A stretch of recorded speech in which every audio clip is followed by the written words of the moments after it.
Right, welcome to part 2 of Mrs. Long's video of Chinua Achebe's Vultures. We're picking up in the second section, lines 29 to 40, and we've just read about love curling up in a charnel house and falling asleep, concluding the speaker's pondering of the presence of love, even in a place that seems evil.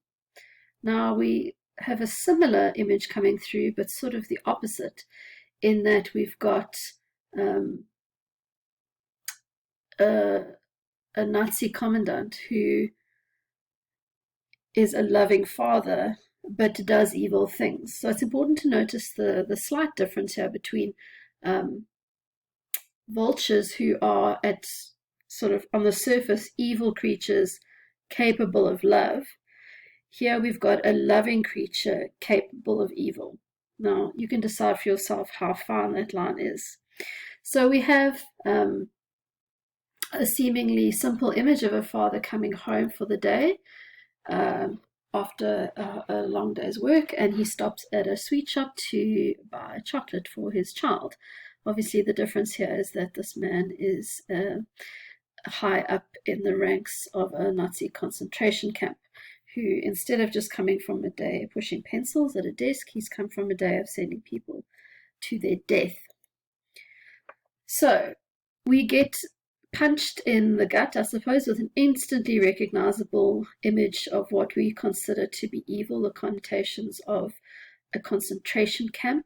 Note, it's not any camp. We get given the specific camp's name, and so we immediately have an image of our mind of the kind of things that would go on there and the kind of man who would spend his days there. So he comes home, and on his way home he has the fumes of human roast, which is a nauseating image with very, very vivid diction. Now it's interesting how it says that they are rebelliously clinging to his hairy nostrils, almost as if he can't get rid of the smell. He can't escape what he's done. He carries what he's done home with him to his family. It doesn't just stop when he walks out of the camp for the day.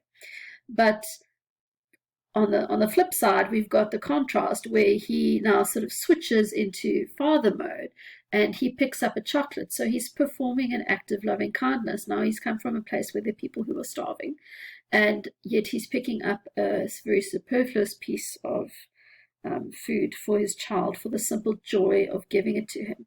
And the child is described as tender. Okay, so you've got the human roast, the people who have been chucked into mass graves to be burned, to a tender little child. And it's not just, we don't just hear the word father, we hear the word daddy. You can almost hear this child's voice calling this man daddy, and he's waiting at home for his daddy's return.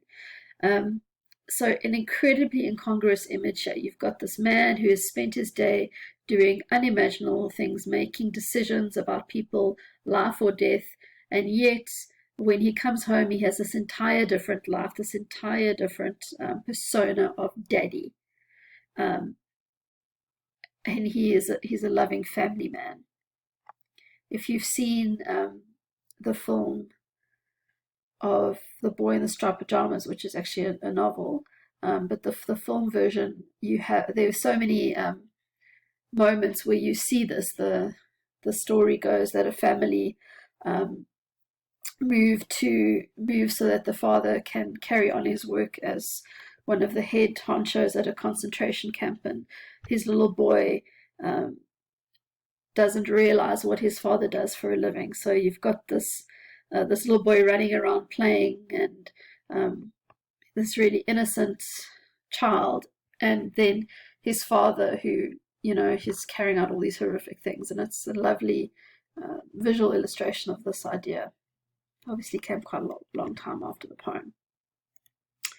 Right, now the third section. So as I mentioned earlier in the previous video with the structure, we had the observation and then the reflection and then a further example, and now we've got our final thoughts that the speaker or the poet is leaving us with. And it's ambiguous, you get given two options, and you have to decide for yourself which one trumps. And you'll see, if you look at the highlights of the positive pink diction versus the negative red diction, that it's very equal for the first time. Lots of reference to possibility and hope, lots of reference to despair and evil. And I'll tell you what I think at the end, but it's also very open for you to make your own decision. Okay. So the speaker says to us that you can either praise bounteous providence or else despair. So you'll see there the highlighted red parts. Those are your options. So do you praise fate or God, or do you despair in the alternative? And what would you praise for? Well, if you will, in other words, it's your decision. It's open for you.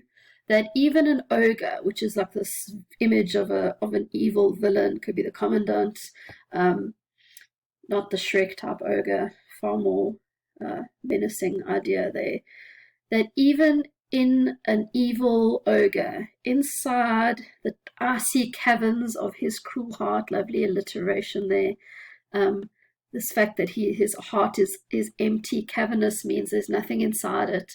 It's cruel, it's icy, it's cold. Even in this huge metaphorical cavern is a tiny glowworm of tenderness. Okay. And it's a small glowworm, one glowworm doesn't give a lot of light, but it's this tiny little glowing light. Okay. So do you take comfort in the idea that even in something that appears to be very evil, there's this encapsulated, this tiny little glowworm of love lodged in his icy heart? Do you take comfort in that? Or do you despair? Do you despair that in every little germ, every little seed of that love that is evident in evil things, or in everything that contains love, kindred love, sweet, gentle love for one another, is lodged? In other words, you can't get rid of it. So if something's lodged, it's immovable, it's there. And what is lodged there? The perpetuity of evil. Okay.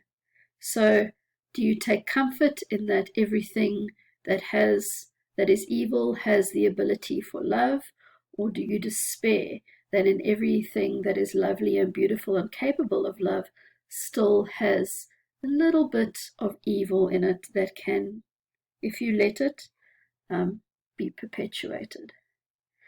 Now, I said I would tell you what I think, or what I think maybe Achebe was getting to. He ends his poem on the word evil.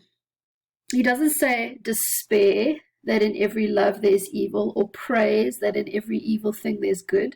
He doesn't end with the good, he ends with the bad. Maybe that was incidental, but for me, I interpret it as a slightly more negative, hopeless tone.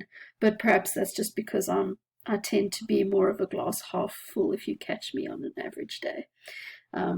But this leaves it totally up to you. I'm just telling you how I interpret the poem. So hopefully you will see why I love the poem so much. It deals with such a big question, probably one of the biggest questions. If you think about all of the literature, the movies, the TV that we watch, it's all about this stereotypical battle from the dawn of time between good and evil, and which one do we allow to win? And perhaps you'll leave with this idea or this question in your mind. Do we decide whether we wish to recognize and appreciate love where it seems to be overshadowed by hatred, or that we allow ourselves to be disheartened by the evil that finds itself in every grain of love?